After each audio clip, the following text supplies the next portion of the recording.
மலையாளத்துல மோகன்லால், மீனா இவங்கெல்லாம் நடிச்சு வெற்றிகரமா ஓடின படம் தான் "திருஷ்யம்". இந்த படத்துடைய வெற்றிய பார்த்து மத்த மொழிகள்லயும் இந்த படத்த வெளியிடணும் அப்படின்னு முடிவு பண்ணி, நடிகை ஸ்ரீபிரியா தெலுங்குல இந்த படத்த இயக்குனாங்க. அந்த இடத்துலயும் இந்த படம் மாபெரும் வெற்றிய சந்திச்சது.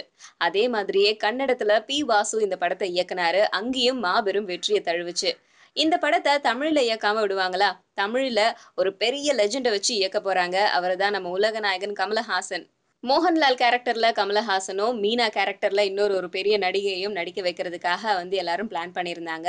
ஆனா, அந்த கேரக்டர்ல யார நடிக்க வைக்கிறது அப்படிங்கிற ஒரு பெரிய குழப்பம் ஆரம்பத்துல இருந்தே இருந்துச்சு. அநேகமா கௌதமி தான் அந்த இடத்துல நடிப்பாங்க அப்படின்னு பேசப்பட்டு வருது.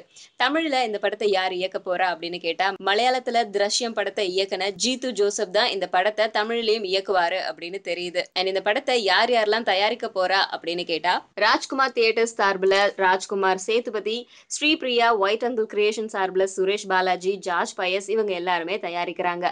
அது மட்டும் இல்லாம எழுத்தாளர் ஜெயமோகன் வசனம் எழுதுறாரு, ஜிப்ரான் இசையமைக்கிறாரு, சுஜித் வாசுதேவன் ஒளிப்பதிவு செய்ய போறாரு. பாடல்கள் எல்லாத்தையுமே முத்துக்குமார் எழுத போறாரு. சோ இது எல்லாத்தையுமே அதிகாரப்பூர்வமா அறிவிச்சிருக்காங்க. கூடிய சீக்கிரம் இந்த படத்த எடுத்து தமிழ்ல ப்ளே பண்ணணும். அது எல்லாருமே பார்க்கணும் அப்படின்னு ரசிகர்கள் எல்லாருமே ரொம்ப ஆர்வத்தோட வெயிட் பண்ணிட்டு இருக்காங்க. சோ கூடிய சீக்கிரம் இந்த படத்துடைய படப்பிடிப்புகள் நடக்க போகுது. ஸ்கிரீன்ல நாம பார்க்கலாம்.